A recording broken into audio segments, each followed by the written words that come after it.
नमस्कार। वीडियो देखने से पहले इसे सब्सक्राइब अवश्य करें। गजवाए हल्द्वानी। हम क्यों कह रहे हैं ऐसा? क्योंकि हल्द्वानी संयोग नहीं बल्कि एक सोचा समझा प्रयोग है। फर्स्ट लाइन में बुर्का तो सेकंड लाइन में पत्थरबाज। हल्द्वानी क्यों बना 1000 पत्थरबाजों की प्रयोगशाला? इन प्रश्नों का उत्तर जानने के लिए हम चलते हैं हल्द्वानी के बन भूलपुरा इलाके में, जहां 1000 मुसलमान पत्थरबाजों ने पत्थरबाजी के साथ साथ मात्र 180 मिनट में 100 गाड़ियों को आग के हवाले कर दिया। यहां तक कि पूरे थाने को फूंक दिया। पुलिस को घेर कर उन्हें अत्यधिक नुकसान पहुंचाने के लिए बकायदा एक चक्रव्यूह तैयार किया गया। इस चक्रव्यूह के तहत बुलडोजर एक्शन के बाद जब पुलिस वापस जाने लगी तो पुलिस वालों को गलियों मोहल्लों में घेर कर उन पर पत्थर, लाठी, डंडों से हमला किया गया।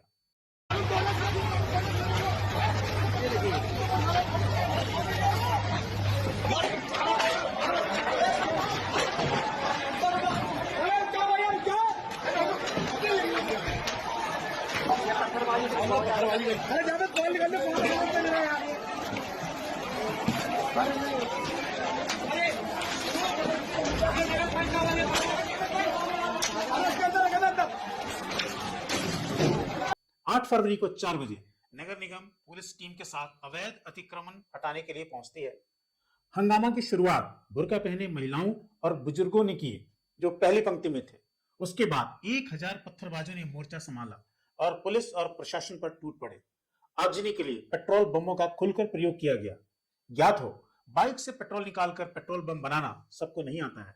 इसके लिए बकायदा ट्रेनिंग की आवश्यकता होती है और इस तरह की ऑर्गेनाइज्ड हिंसा के लिए एक मकसद की जरूरत। 300 पुलिस वालों पर जानलेवा हमला, आगजनी और हिंसा एक फुल प्रूफ तैयारी के साथ की गई। आखिर दंगाई मुसलमानों का क्या था वह मकसद? इनका मकसद था अपनी ताकत दिखाना तथा भविष्य में उनके किए हुए अवैध कब्जों तथा कुकृत्यों पर एडमिनिस्ट्रेशन को आगाह करना कि अगर हाथ डाला तो इसी तरह मारे जाओगे। इस हिंसा में 6 लोग मारे गए तथा 300 से अधिक लोग घायल हुए हैं। मुस्लिम दंगाइयों की प्लानिंग थी कि हल्द्वानी के हिंदू बाहुल्य गांधीनगर में हमला किया जाए, जिससे पुलिस तथा प्रशासन ने नाकाम कर दिया। हल्द्वानी के डिस्ट्रिक्ट मजिस्ट्रेट वंदना सिंह चौहान के मुताबिक इन दंगाइयों का मकसद था स्टेट एडमिनिस्ट्रेशन को चुनौती देना। हजारों पत्थरों को इकट्ठा करना, वह भी एक दिन में, यह हो ही नहीं सकता। हर गली, हर छत से पथराव हो रहा था। यहां यह बात जानने योग्य है कि बनभूलपुरा में बुलडोजर एक्शन कोर्ट के आदेश पर हुआ था, ना कि लोकल एडमिनिस्ट्रेशन के आदेश पर।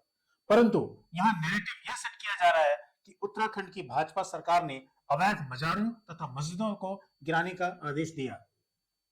दंगों को कंट्रोल करने के लिए उत्तराखंड के चीफ मिनिस्टर पुष्कर सिंह धामी ने शूट एट साइट का ऑर्डर दे दिया है। अतिक्रमण हटाने का जो काम है ये चल रहा था और ये काम पहले से चल रहा था। और कल जब प्रशासन की टीम, पुलिस की टीम जो अवैध निर्माण था उसको हटाने गई थी, उसके ऊपर पूरा सुनियोजित तरीके से जो ये हमला हुआ है, जिस प्रकार से हमारे पुलिस के जवान, पुलिस के अधिकारी और ख़ास तौर से जो हमारे महिला पुलिसकर्मी हैं, उनको जिस तरह से मारा है, पीटा है, उनके ऊपर हमला हुआ है पत्थरों से और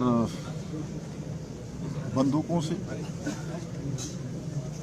ये बहुत ही जितना इसके बारे में खराब कहा जाए वो कम है। उत्तराखंड देवभूमि है, यहाँ पर ऐसे हालात कभी नहीं हुए। इन्होंने देवभूमि की जो फिजा है, देवभूमि का जो माहौल है, उसको खराब करने का प्रयास किया है।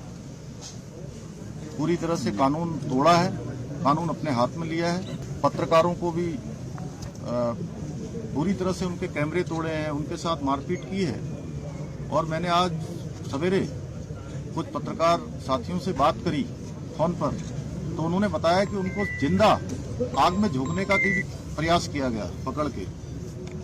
और एसडीएम रेखा कोहली से भी मैंने बात करी, उन्होंने मुझे बताया कि किस तरह से उनके साथ वहां पर मारपीट हुई है, किस तरफ से आगजनी हुई है, हत्या का किस तरह से प्रयास हुआ है। कानून अपना काम करेगा। इसमें जिन लोगों ने भी सरकारी संपत्ति जलाई है या लोगों की संपत्तियां जलाई हैं, वाहन जलाए हैं, उसके सारे वीडियो फुटेज, फुटप्रिंट सभी उपलब्ध हैं। उसको चेक किया जाएगा, जांचा जाएगा और उस पर जो भी कार्रवाई है, विधि सम्मत जो कार्रवाई है, वो कार्रवाई यहाँ पर की जाएगी। आखिर हल्द्वानी की हिंसा हुई क्यों? अगर इसके तह तक जाते हैं तो पता चलता है कि 20 साल से इस एरिया की डेमोग्राफी बदल गई है। पहले मिलीजुली आबादी थी, परंतु अब यह क्षेत्र मुस्लिम बाहुल्य हो चुका है। 50,000 की कुल आबादी में 40,000 मुस्लिम तथा 10,000 हिंदू परिवार रहते हैं। बनभूलपुरा वही जगह है जहां रेलवे ने अतिक्रमण हटाने का प्रयास किया था, परंतु सुप्रीम कोर्ट के ऑर्डर की वजह से वे अतिक्रमण नहीं हटा पाए थे। यह वही जगह है जहां अवैध मजार और मदरसों की भरमार है और यह सभी सरकारी जमीन को काबिज करके बनाए गए हैं। यहाँ पर मुस्लिम प्रस्तों ने सरकारी जमीनों पर मुसलमानों को बसा दिया है। यहाँ तक यह भी नहीं मालूम कि ये हैं कहाँ के। 1960 से पहले यहाँ हिंदू मेजोरिटी थी। जैसे ही इनकी आबादी 20 से 30% हुई, हिंदू आबादी धीरे धीरे माइग्रेट करने लगी। अब हालात यह है कि यहाँ पर 80% मुसलमान रहते हैं।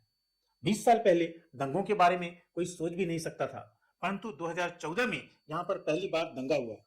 यह दंगा हुआ क्यों? इन दंगों के पीछे मौलानाओं की तकरीर है जिसने आग में घी का काम किया।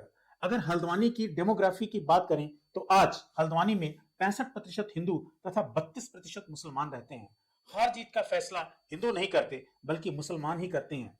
अगर बनभूलपुरा विधानसभा सीट की बात करें तो इस सीट से बीजेपी को मात्र 189 वोट ही मिले थे, परंतु वहीं कांग्रेस को इस क्षेत्र से 7800 से अधिक वोट मिले थे। मुल्ला और मौलवी मुसलमानों को भड़काकर यहाँ पर जबरदस्त रूप से पोलराइजेशन करते हैं।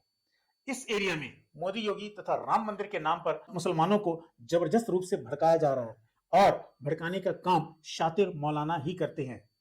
मुसलमानों को भड़काने के लिए ज्ञान वापी का मुद्दा भी बड़े जोर शोर से उछाला जा रहा है। दंगे रोकने के सरकारी एक्शन को लेकर कांग्रेस के सलमान खुर्शीद सीधे सुप्रीम कोर्ट पहुंच गए हैं। वहीं कांग्रेस के ही कार्ति चिदम्बरम ने इसे हिंदुत्व की प्रयोगशाला बता दिया है।